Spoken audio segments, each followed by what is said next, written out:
My favorite time of the year, Drury. It's my favorite time of the year. It's everybody's the Bills have failed again. Of the year.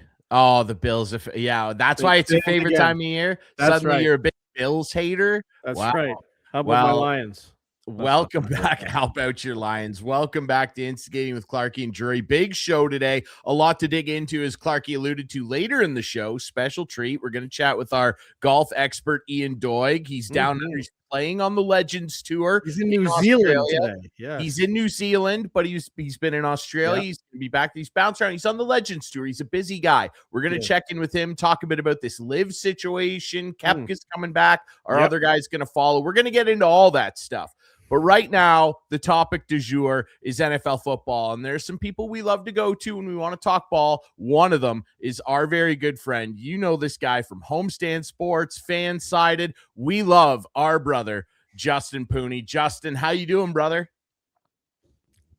I'm doing well, guys. Thanks so much for having me. It feels like it's been a while, but it really hasn't. And whatever with you guys feels like I'm right at home. Well, that's good to hear. Yeah. That's good to hear. Well, I know that as Clarkie alluded to, apparently he's a big Bills hater now. Clarkie, what's the deal? Well, you know I'm a big Bills hater. Okay. I seem to remember Clarkie had a couple hats last time I was on, I think. And I got neither of them. He had a lot of hats. There was a lot of hats. That's okay. Well, that's okay. You can't win every year, but you can't win at all ever. No, they're like the Leafs, right? You know, MLSE and the Bills had a that little partnership that came out. I guess they're just living up to the partnership, right? Yeah. Speaking of partnerships, how about the Brandon Beane and Terry Pegula partnership? Yeah, the power trip show of a presser the other day. What do you make of all this? It's unbelievable. And Terry Pegula, I heard, is his first press conference in a long time, and probably should. I think 9 years. 9 years.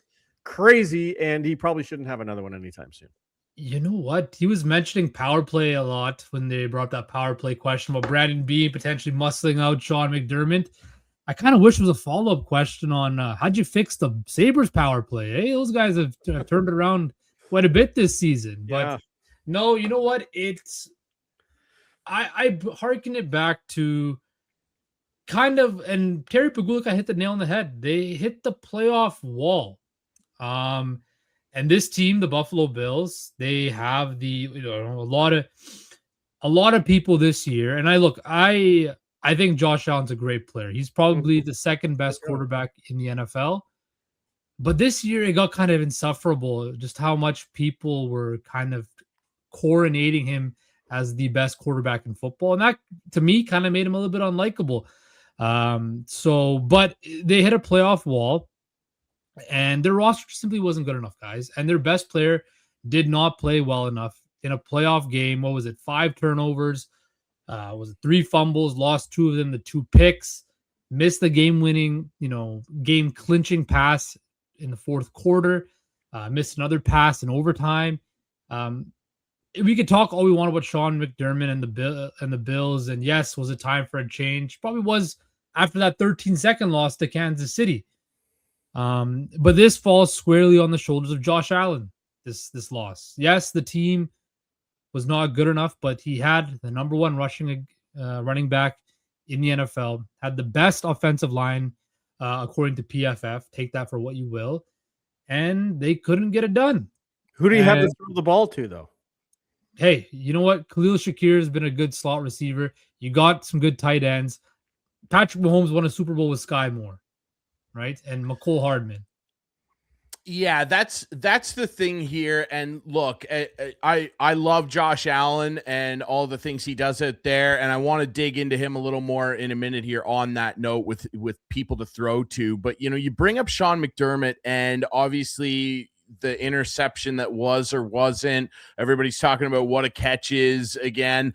At the end of the day, Justin, you kind of hinted on it. Did this guy deserve to take the fall for this? Because I'm blown away that because of the roster construction and the way this Bills team played, specifically on offense at times, I'm shocked that Brandon Beane isn't gone as well. Did McDermott deserve to take the fall for this? No, they both should have. If I was Terry Pegula, I would have just said, you know what? Thanks for the 9 years, McDermott. Thanks for having, I think Bean's been there a little bit less than McDermott, but thanks for your service. Thanks for taking this organization before these guys got there. It was a losing franchise, one of the worst in all of sports, not just the NFL, right? Like they were going to move to Toronto at one point, right? So thank you for what you've done, but we're in the business of winning a Lombardi trophy, right? And I would have got rid of both of them. I think McDermott, you need a fresh voice in the locker room. He's a defensive coach, and their defense has dissipated over the years. And Brandon Bean, like you gave Von Miller $75 million guaranteed. How'd that turn out for you? Not that good. You drafted what? 2 Pro Bowlers out of the 56, 58 draft picks you made? Not good enough, right? It's not good enough, especially when you have a talent. And we saw it at this trade deadline, right? Jacoby Myers goes to the Jacksonville Jaguars, an aggressive move. The Seattle Seahawks get Rashid Shaheed, aggressive move. You see these teams, the Eagles every year, the Niners, the Rams, whoever, the teams that are in the business of winning titles make aggressive moves, and the Bills just haven't done that. It's always been, all right, Josh, go save us. It doesn't work. Yeah, it doesn't seem to, and I understand why they have that type of faith in the guy, because like I just said, I think he's a great player. He's a fantastic quarterback. He's extremely entertaining to watch. But on that note, like you brought it up, Clarkey said, who did he have to throw to and who's he got to lean on offensively in the pass game? Yeah, his weapons, when you look at the other guys that are certainly still playing, not incredible. But then again, I would go over to the Patriots right now. Forget about what Tom Brady was throwing to his early Super Bowl years.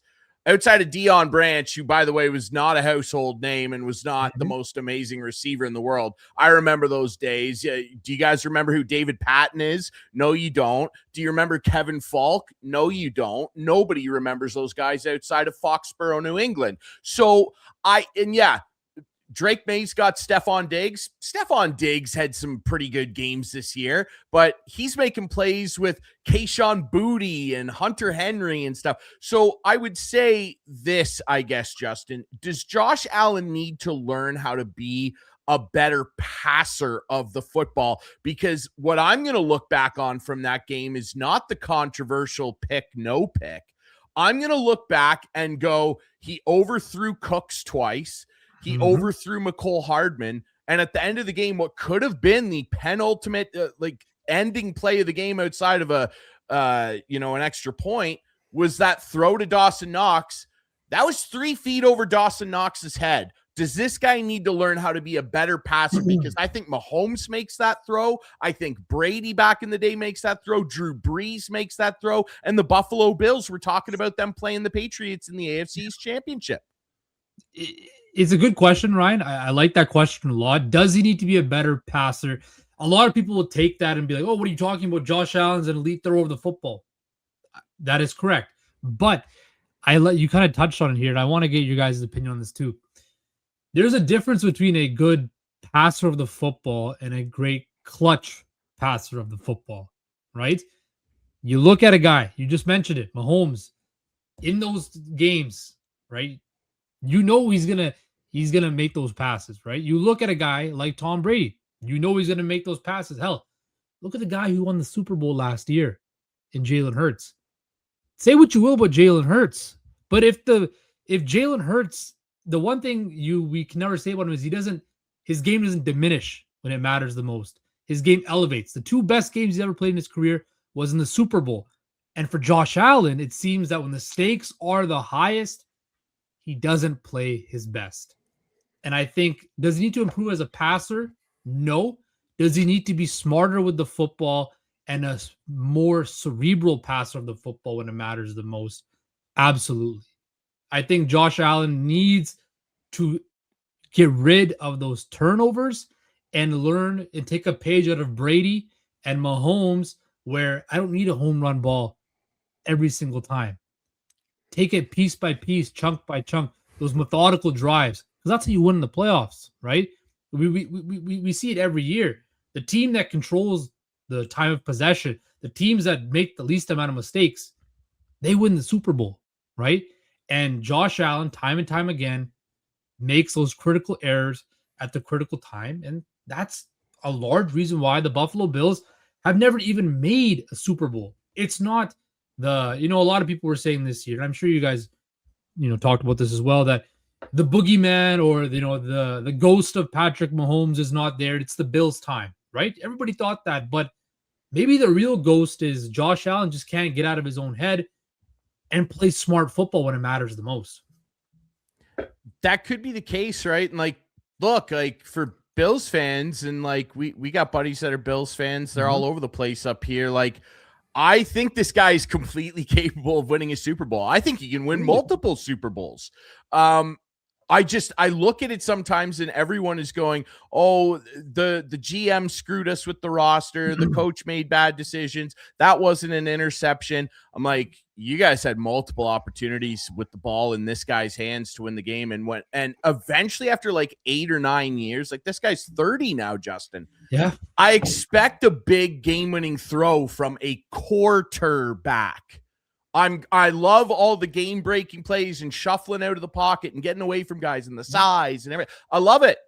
I expect a quarterback to make a big game-winning throw to win a playoff game at some point. I watched Brady. I'm blessed. I understand that. I'm not like a lot of other football fans. I'm blessed. I got to watch the best ever do it all of the time. Could I get some of the time from this guy? Could I just that Dawson Knox miss is going to, if he never wins a Super Bowl, which I again don't think, well, I think he can get one.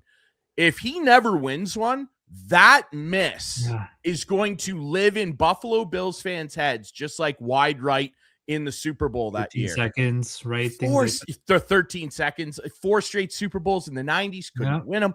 Like and I don't want that. I don't want that for Bills fans, but I think we can all agree that there's certain sports cities that deserve to have, something nice happen to them once in a while. And look, the good people of Buffalo, they have to deal with the Sabres for the last 15, 16 years that have been horrible.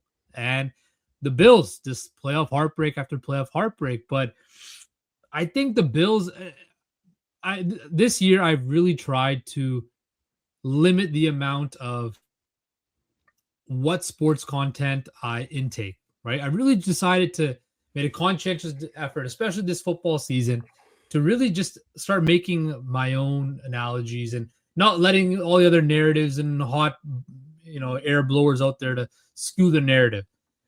I do think that the Bills and a lot of Bills protectors throw a lot of the blame on everybody else but the quarterback. And I get it. He is the superstar of the franchise. It's hard to bear culpability to that, but he should, right? And I think, you hit the nail on the head there, Ryan. Yes, Josh Allen is good enough to win a Super Bowl. Should he win multiple? Absolutely. But look at John Elway. It took him how many years to win and heartbreak, right? We don't know if that's going to happen. We don't know if Lamar Jackson will ever win a Super Bowl. He's another guy, Joe Burrow. Like these 4 guys, including Mahomes, are so great that we expected that they're going to win, but so many good teams. You're looking at it this year, right? The best quarterback right now is Matt Stafford, left in the playoffs. And then you got Drake May, who, again, a young guy. But then you have Jarrett Stidham, who I know we'll probably touch on this in a bit. I think he can do a comparable job. And Sam Darnold, who, my Seahawks, he's a game manager. So you think that these guys can win, but you never know because there's going to be the new kid on the block, a Caleb Williams, a Fernando Mendoza, maybe an Arch Manning, whoever, right? So look, Josh Allen is 1 year older. I think this coaching hire that they're going to make is the biggest in their franchise's history. Like they need to get this right. Ryan, why do you think he can win a Super Bowl? Because he is so talented, Clarky. Like he is a game breaker, and he can do things on the football field that. But he's never won. So what would make him? I understand that, but there have been a lot of guys over the course of history, and you like to bring it up all the time on the hockey side. There's lots of guys that it took them a long time. I love the Elway comparison. I hope that doesn't happen for Buffalo. I was just curious because I heard the argument from you a couple weeks ago that the Leafs can't win because they've never won. No, I didn't say that. You did. That's not what I said. Go back in the go back. I did not say they can't win because they've never won. That doesn't make any sense. I never said that. I said they can't win the way that they're playing right now with this roster. I do not believe where you're steering the topic over to hockey here, Clarky. We're talking about. I don't think that we won't do I feel the same way about the Bills. His Canucks aren't doing too well. No, I don't mind. I'm glad there's a rebuild happening right now. I think the big rebuild is great. They need it. They need it. No, look, I feel the same way about the Leafs I do with this Bills roster right now. I don't feel like they can win with the way it is constructed. I feel like they have core players that are absolutely talented enough in the right circumstances to do it. But you're right, Justin. I think this is the hugest coaching high. It is going to be a massive, massive story. Speaking of massive stories and talking about guys, new kids on the block that might be in Josh Allen's way for the next 10 years, let's talk a little bit about the AFC Championship game and Drake May going up against Jarrett Stidham. I'm bummed out that Bo Nix can't play. In your opinion, when you look at the two sides here, dominant defense in Denver, mind you, New England did just take down the number one defense in the NFL, but that was at home. They got to go to Mile High. And even though Jarrett Stidham's playing quarterback, he's not some schlub. He knows the offense. He's going to be able to move the ball around a bit. Who do you see coming out on top of this thing, man? It's a tough call. Patriots, last I looked, are favored by 5 on the road. They're not giving Denver love. I'll tell you what, the one lock I have, I don't know who's going to win this game. I know the Broncos will cover the 5-point spread if that's what it is right now. I love Drake May. I think what Drake May has done for the New England Patriots has been great. I think he's a great leader. I think you can just see he has that it factor. But I think with this Patriots team, Ryan, you know the old adage, and Clark, you know this too with hockey, you got to learn to win before you can win. I just have a feeling that maybe this stage might be a little bit too much for Drake May, especially with that defense with a guy like Patrick Surtain, who basically takes a third of the field away from you, right? Because you're not going to throw it his way. Nick Bonito is another guy who can get after it. Will Campbell, their left tackle. Now again, I know Will Anderson Jr. behind Myles Garrett is the best edge rusher in football, but that's a bit worrisome to me, right? So I think the Broncos defense can make Drake May's life hard. It wasn't like he played great against the Chargers or he played great against the Texans. I think he'll make the plays. I just think something in the back of my head thinks that Jarrett Stidham is going to play a clean game. Sean Payton has done wonders before with backup quarterbacks. Taysom Hill, Jameis Winston, Teddy Bridgewater. He paid $12 million for Stidham to be his backup. So I just think it's going to be a close game, and I can see the Broncos murking it up and winning late on like a 17-14 game, something like that. I think that Drake May is going to be living in the AFC Championship game for years to come. I just don't know. My gut just tells me I just don't know if he's going to win this year. In Denver, against a good defense like the Broncos have, and the turnovers he's had the last couple weeks worry me a bit. And that is something that I think could a good defense and a game manager quarterback like Stidham can take advantage of. It'll certainly be interesting. I would say it's an interesting game of narratives, right? And obviously we're recording this on the day that Mike Vrabel was named Coach of the Year, which is great. Again, Clarky, I said I'm not going to be up in arms if Drake May doesn't win MVP, but I would flip a table over if Mike Vrabel wasn't named Coach of the Year. And he has been. It's a game of two narratives. Is this moment too big for Drake May? And on the other side of it, are people downgrading how good this Patriots defense is? Yes, they're not the number 1 or 2 defense. They got some unbelievable players over there, and I think that they could cause some real problems for my buddy Jerry Stidham. However, it's going to be an interesting game. And here's the difference between Drake May so far in his young playoff career and what we've seen out of Josh Allen, a guy like him. Drake May did not have a very good game against the Texans. He had a pretty good game against the Chargers. He managed the ball well. The Texans, a lot of turnovers. But when the big moment needed to happen, Drake May found it.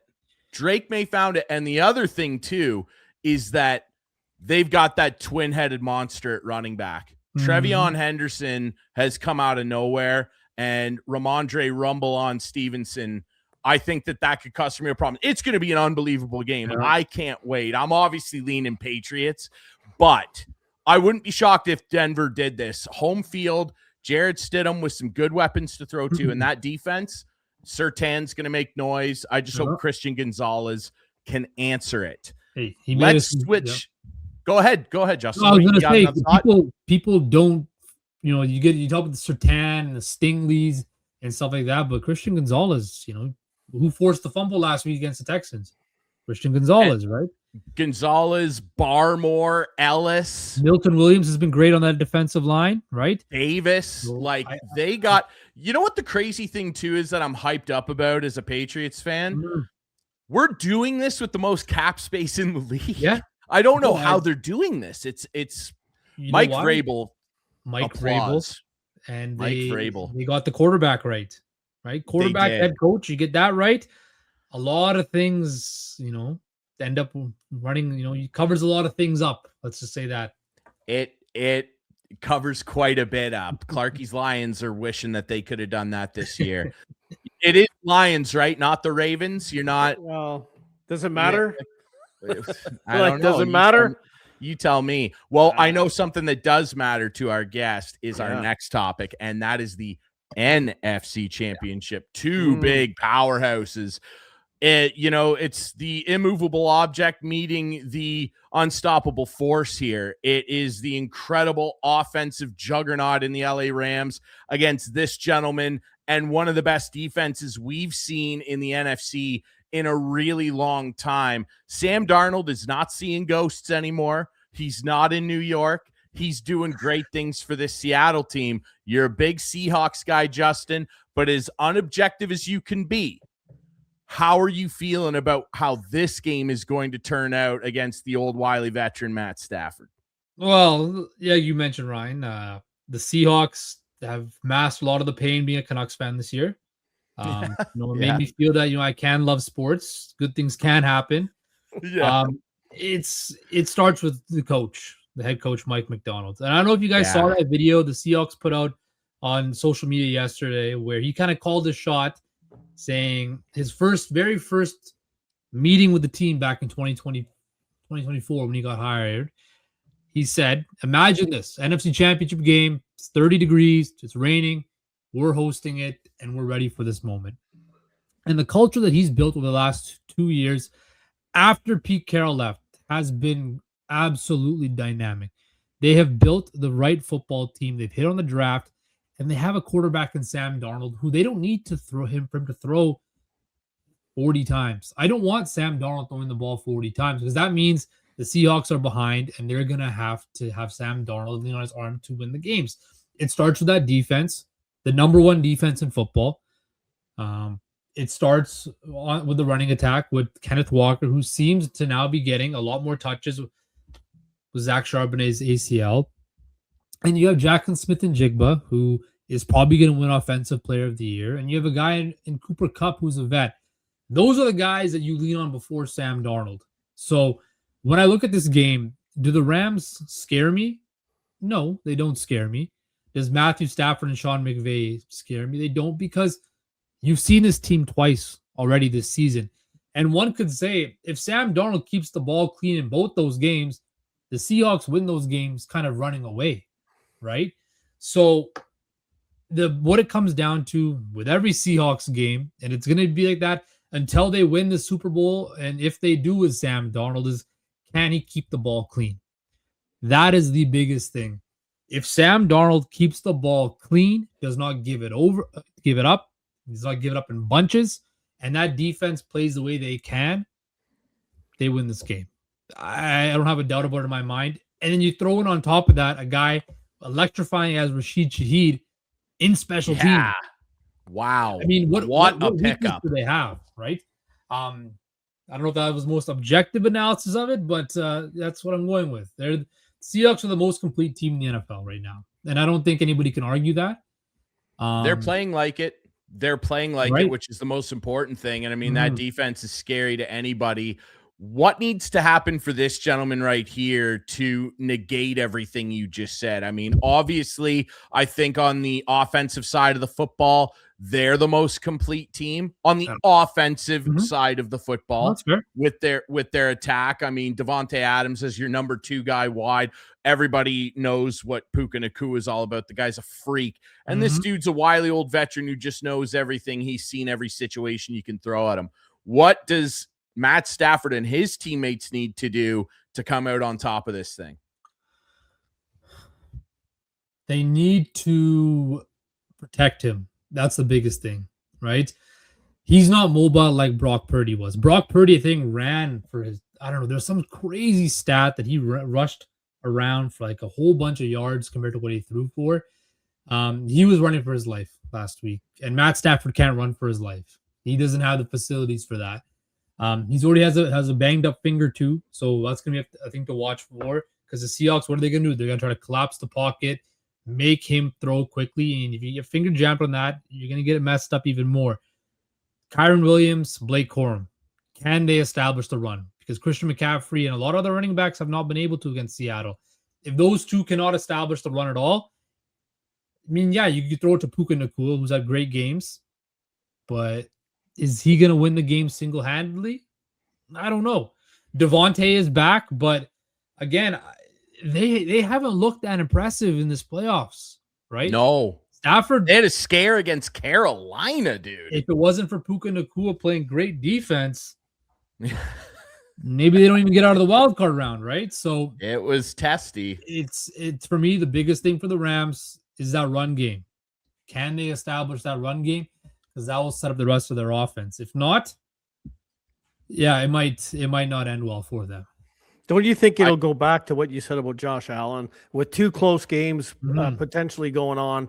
Whoever can protect that ball, whoever can make that late drive, whoever can be the smartest player on the field is going to win the football game. Well, isn't that? I think you already have the script, Clarky, for championship weekend. Whoever doesn't turn the ball over when it matters the most is going to win the games, right? That's exactly what's going to happen.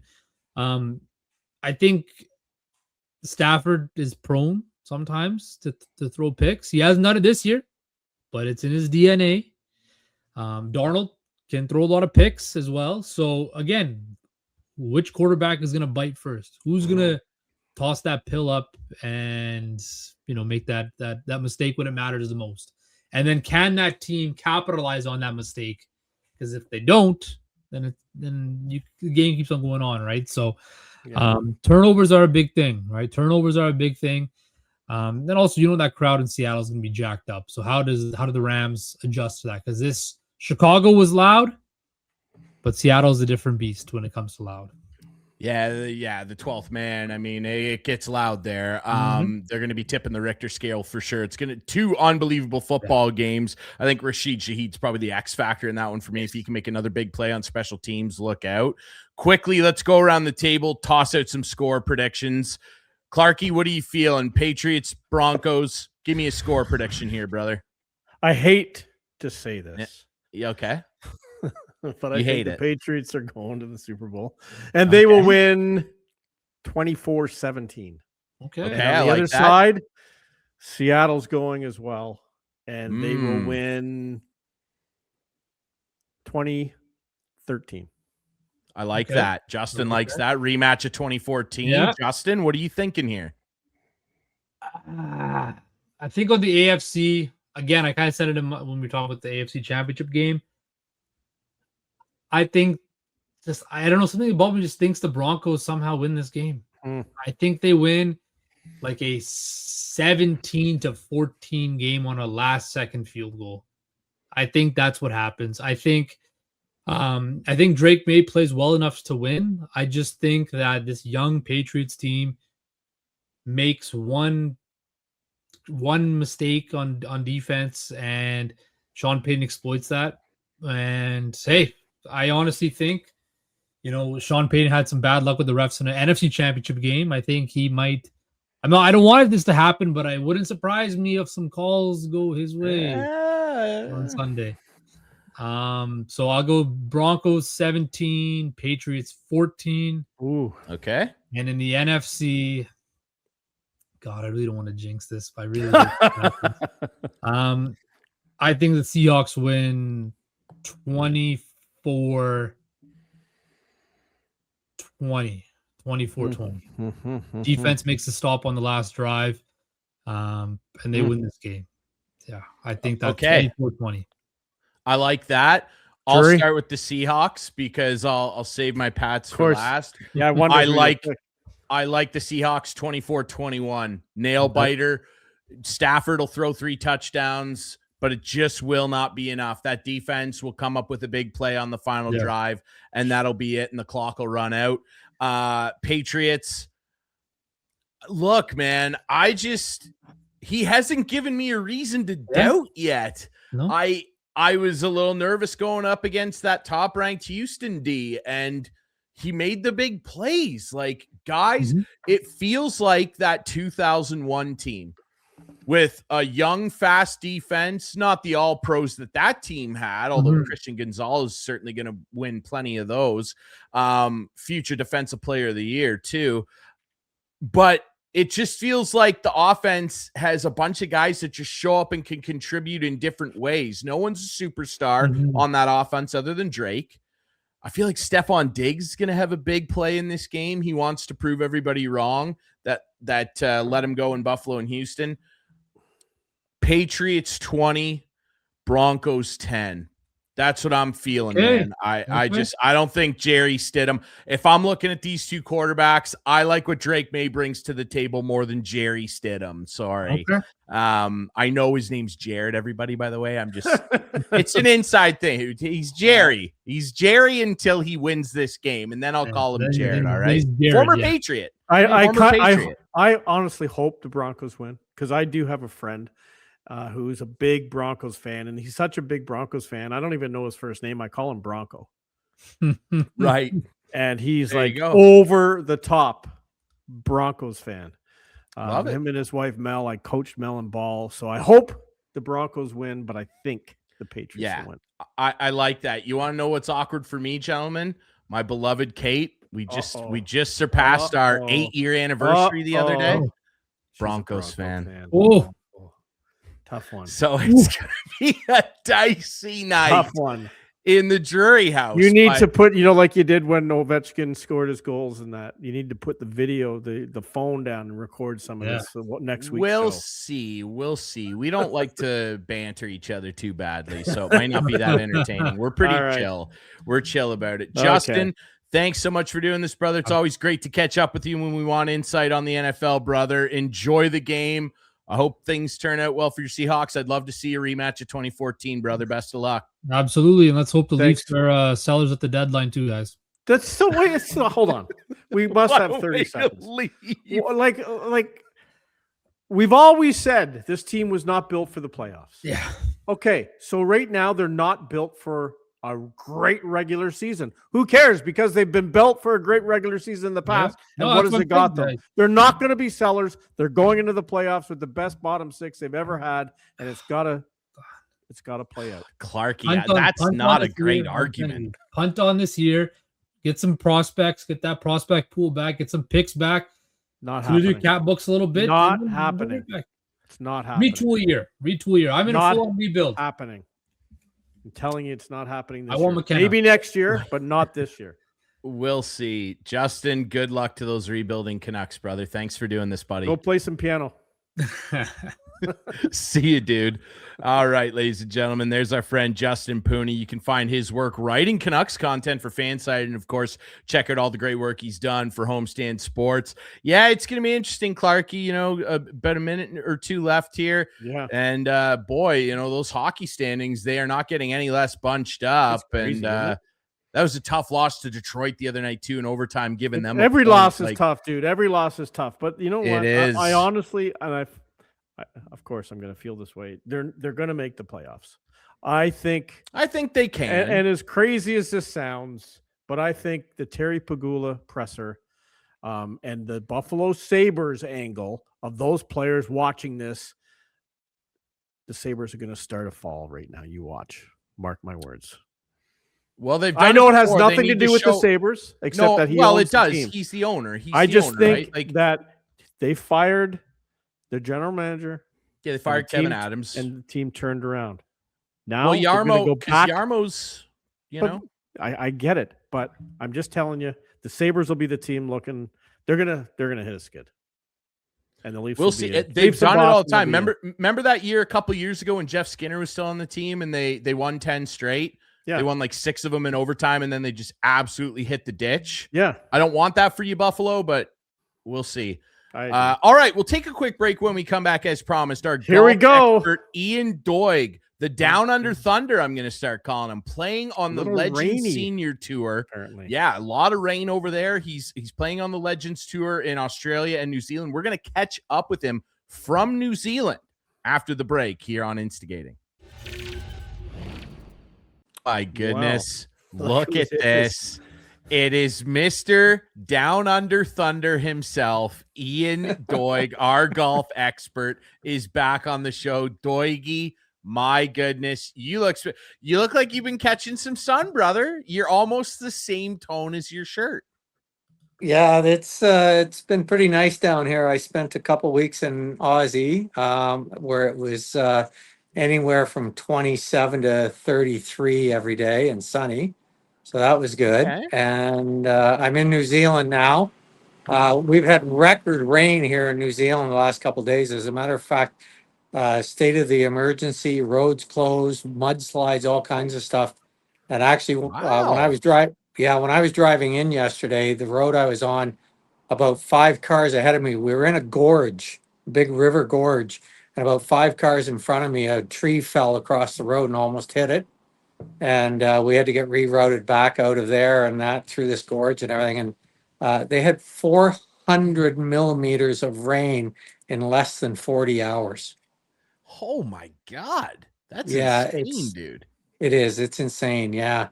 And yet I just got back from the golf course. And are there puddles on the golf course? There is. But the greens were perfectly dry. It was crazy. It was it's a neat little golf course. So, yeah. Well, man, okay, so you've been over in Australia, you're currently in New Zealand, and despite the intense rain, has your golf game been rainy, or are we looking at sunny scores? Well, I'll be very honest with you. So the time I spent in Australia, I had to go through the qualifying tournament to get on the Legends Tour, which is 50 and over, so that I could play a full schedule in 2026. And it's a 2-stage thing. I had to go to the first stage, and it was a little problematic, I will say. I really am struggling with my golf game right now. I don't know what's going on, but a lot of very poor golf shots, some very poor decisions, which is unusual for me. But somehow I managed to birdie the last hole to jump into 6th position, and the top 8 made it through. So I got through the first stage and on to the second stage, which was held the next 2 days on the same golf course. And top 25 got their cards out of almost 100 guys. And I got off to a great start in round 1 where I shot 71 and I was tied for second. I played quite well that day. I was very pleased. Pretty optimistic going into round 2.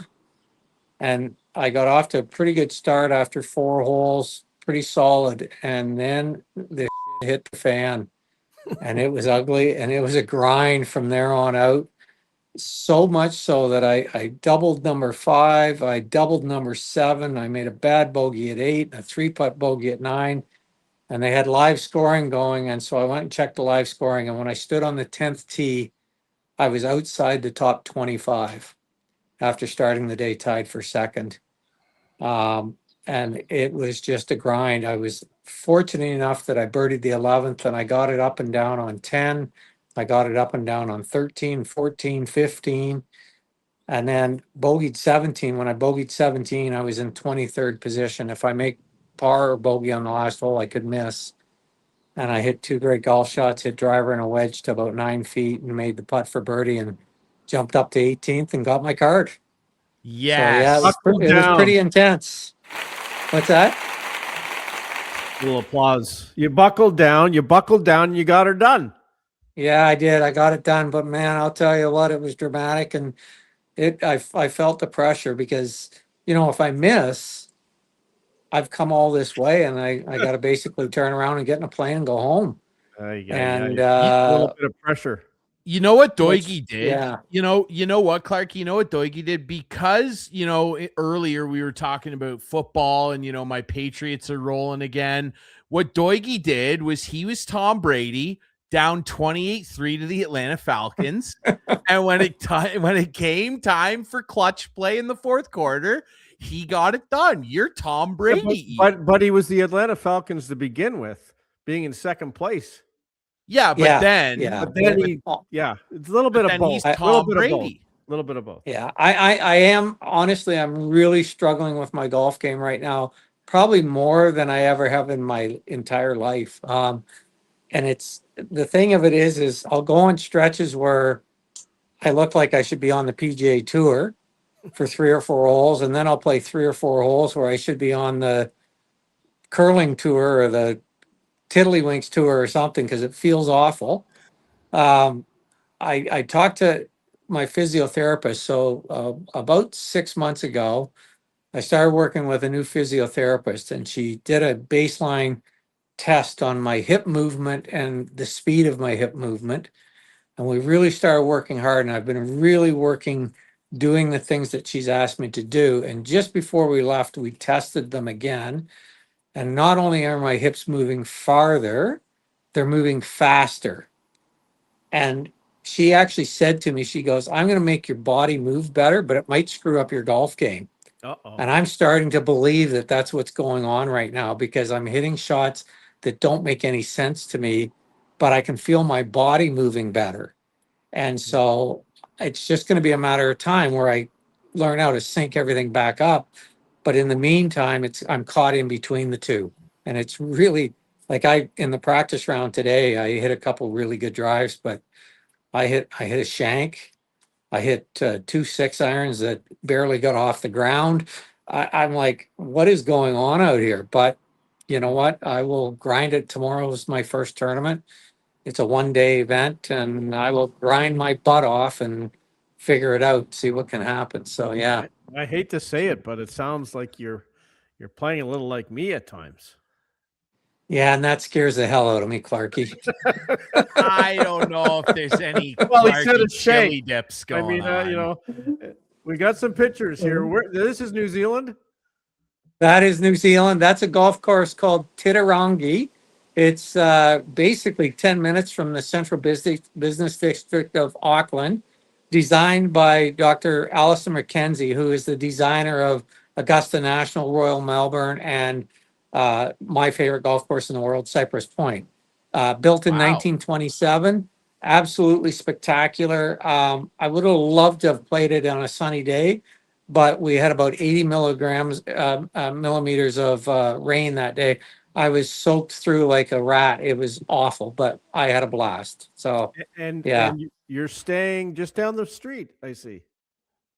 Yeah, how about that? I'm staying in a lodge on Seaforth Road, and the lodge is called Seaforth Lodge.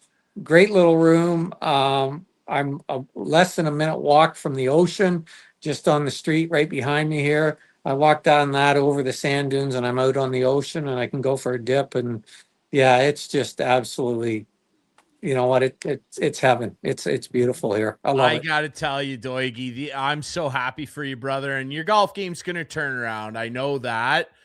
These pictures are making me physically ill. I can't believe that this is your reality right now, because you would not believe the snow we've got back home, brother. I can. Sickening. I can, because I've gone on my cameras at the house and looked, and I am glad I am where I am, and I'm living my best life right now. I'm having a blast and meeting great people, and yeah, it's been a lot of fun. So well, yeah. man. As a matter of fact, I fly down to Christchurch on Saturday morning, and a girl I went to high school with, her brother and her sister. She's younger than me, but she lives in Christchurch now. with her husband and kids, and they're from Seaforth, and I'm actually going to get together with them for dinner one night. So kind of cool to travel all this way and be able to have the opportunity to do that. So That's haven't seen unbelievable, her, man. haven't seen her in probably 45 years. Wow. That's incredible, man. So, the world is small, and it's especially small when you're Ian Doig, the rambling man. So, and Doigie, how it about looks that, really brother? windy. It looks really windy behind you. Is that normal for there? Yeah, they were telling me it's a pretty windy area. We had at the golf course today, I checked my phone because it was so windy. We had gusts of 70 to 75 kilometers an hour. So we were hitting a lot of low shots today, keeping the ball under the wind. So yeah, but great little golf course. Actually, it reminds me, it's a little country golf course and reminds me quite a bit of Seaforth. And I'm thinking about the Seaforth Road and Seaforth Lodge, and the golf course is designed by a family, 40 years ago and built and by this little family owned and operated. It's crazy how much it reminds me of playing back at home. And I'm hoping that I can kind of find some good vibes out of that and go out and play really well tomorrow. So we'll see. Well, Yeah. buddy, we're behind you. We know you're going to do it because, as we've just established, you're Tom Brady right now. When it's clutch time, you come out and you get it done. Doesn't matter what happens in the first 3 quarters, as long as you come back strong in the fourth and you get it done. All right. So that's and speaking of windy, okay, as the great Bob Dylan once said, the winds, they are a changing, the times they are a changing. And I'll tell you what. The times are changing for one Brooks Koepka, who is coming back to the PGA Tour alongside a rumor mill of a bunch of others that might be returning from Live Golf. When you heard that news, I mean, obviously it's great. Like, we love Brooks Koepka. He's a good player. Obviously, we want him playing in all of these tournaments. But when you heard the news, like, what was your initial reaction? To be honest, I wasn't surprised. I'm looking at it this way. It's taken a few years for the players that, let's use the word, defected over to Live to maybe understand where they are in the world right now. And they're looking back and going, okay, Brooks Koepka's won 5 majors, but if he's playing on Live Golf, it's going to be harder for him to win more majors. And that's going to be his life story at the end of it all, right? So I think he wanted to come back for that reason. You're starting to hear rumors about more guys wanting to come back. One of them being Patrick Reed, which, I could care less on whether he comes back or not. But I actually believe 2 things. I think the penalties are actually too severe for Brooks coming back. I think that's they're paying an awfully big penalty. I look at it from this perspective. If you and Clarkie are working for Maple Leaf Sports and Entertainment, and Madison Square Garden Network comes to you and offers you more money, and you leave and go over there and you're there for 2 years or 3 years, and then Maple Leaf Sports and Entertainment comes along and says, we really miss those 2 guys, and we're going to offer them more money to come back. Can you come back? Sure you can. And you don't have to come back and pay a penalty to Maple Leaf Sports and Entertainment to come back. They just hire you back. So that's why I think the penalties are too severe. But I think what's going to actually start to happen is I think there's going to be a trickle effect initially of guys wanting to come back. And the PGA Tour, if they're smart, will accept them all with lesser penalties, because I think a lot of them will come back. And then what would happen is Live might actually disappear. That's the only way Live is going to disappear, is if the PGA Tour allows these players just to kind of stroll back and play on the PGA Tour without having to pay millions in penalties. That's how it's going to work. If you're unfamiliar, so with Koepka coming back, he will be returning under stiff financial penalties, being that he cannot earn any money from the player equity program for a minimum of 5 years. That could cost him between 50 million and 85 million potentially, depending on how well he does on the tour.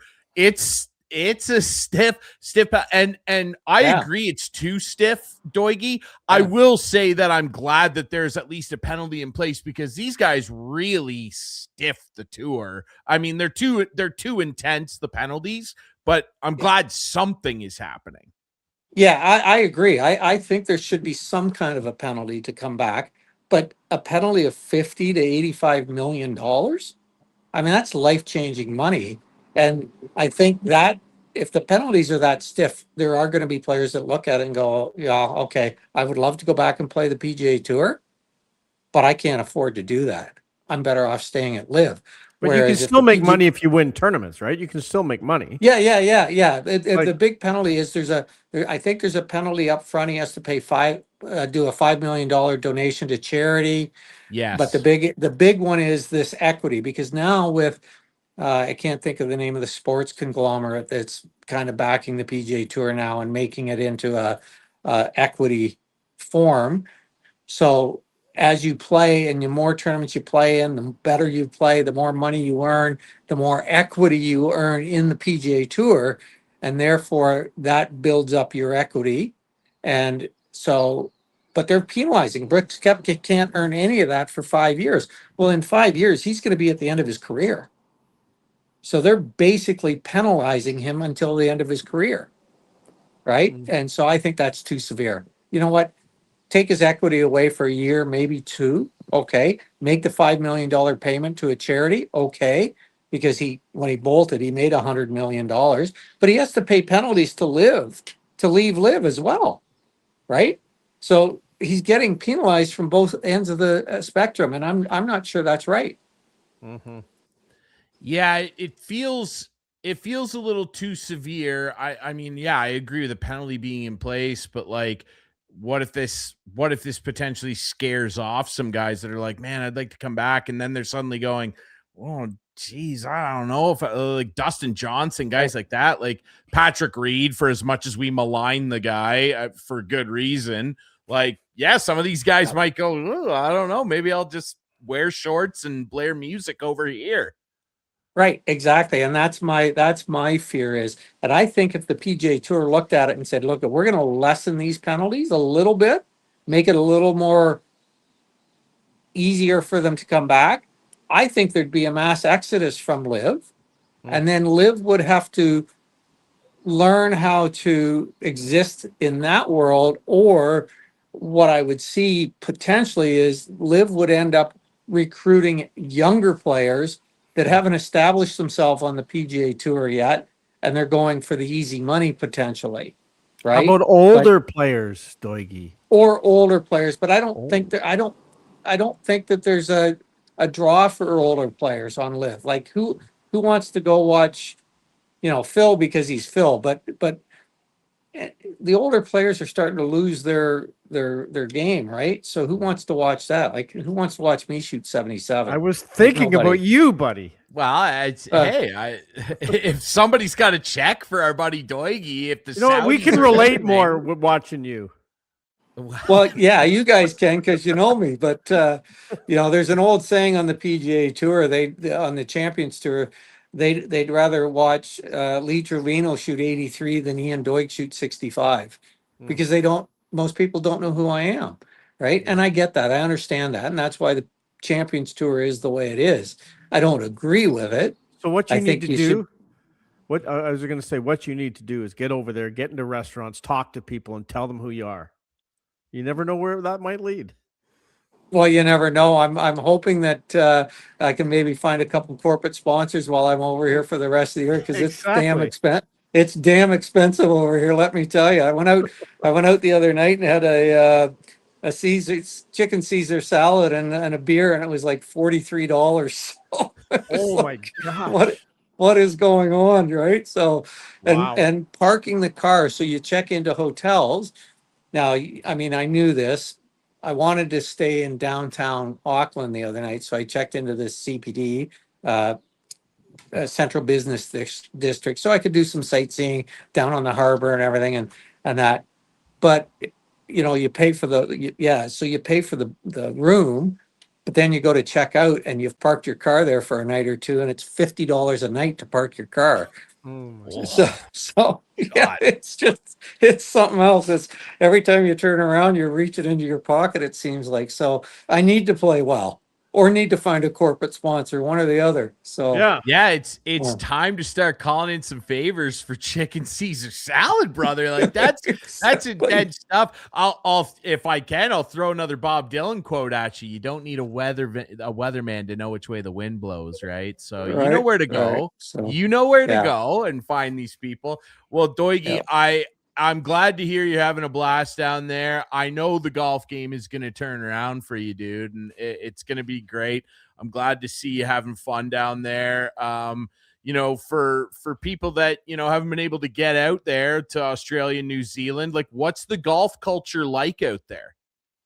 Absolutely phenomenal. I've yet to play a bad golf course. And the people here, both in Australia and here in New Zealand, are so friendly. Like I was at the golf course earlier today and played a practice round, and then I was doing some putting and that. And one of the ladies from inside walked out and said, "Hey, Ian, a bunch of us are getting ready to have some lunch here. What kind of hamburger would you like? You want hamburger, chicken burger? What do you want?" I had no idea who the lady was, but they knew who I was, and they came out and offered to buy me lunch. I was like, "You got to love this place, right?" But it's small town. Like I'm looking at my schedule. I'm here, which is about 2 hours south of Auckland on this little beach, Waihi Beach. Great couple days here. Then I fly down to Christchurch and I race from there down to an area called Akaroa. And I'm right on the beach down there. Play a tournament on Sunday. Monday, I travel back up north for a few hours, play a tournament up there on Tuesday. Then Wednesday off, play a tournament Thursday. Friday off, drive further north for a few hours, play a couple day tournament there. That's it. That's the schedule. It's just like move, move, move. And I'm here in New Zealand until about the 10th of April or 10th of February. And then my schedule has me go back to Australia, and I'm in Australia until the early part of April. And I just got an invite to play in, get this, the Senior Open in Papua New Guinea. And so I have to make a decision on whether I'm going to stay and go play in that one in the middle of April. So we'll see. This guy, I'm freezing. My car hasn't moved in a week and a half, and this guy's like, I gotta think about going to Papua New Guinea. I'm gonna hang up this call, Doigie. I can't believe this. Well, good for you. So, Good for you. having a blast. I'm having a blast, That's- guys, and I really am living my best life. So That's yeah. awesome, buddy. Thumbs up to Papua New Guinea. I think Yeah. you're gonna be Yeah. going. So No because we'll kidding, still be right? buried under snow at that time, God willing. Yes, you will. It's unbelievable here. Well, dude, it's Yeah. great to see you. It's great to hear from you. Happy New Yeah. Year. The stuff that I'm way past my cut line for Happy New Year, but since Yeah. you're on the show, I'm throwing it out there because we miss you. I'm happy New Year back and gladly accepted. So Thanks, awesome. buddy. It's great to see you, dude. Thanks for doing this, eh? Yeah, anytime, you guys know you can reach out anytime. So I'm happy to come on and kind of fill you in on what I'm doing. So, Absolutely. Yeah, you look busy, dude. So yeah, it's great to hear from you. Yeah. Can't wait to hear about Papua New Guinea. Get What those a hips monster. moving faster. What a monster All right, this boys. guy is. Down under thunder. There he is, Ian Doig. Ladies and gentlemen, this has been another great week of instigating. Glad to catch up with our buddy Doigie here. We're excited about the golf season kicking off. Remember, you can watch this show on Rogers TV, YouTube, find it on all your favorite podcast apps, and of course, you can follow us on social media at Instigating Pod. We will be back next week with more instigating.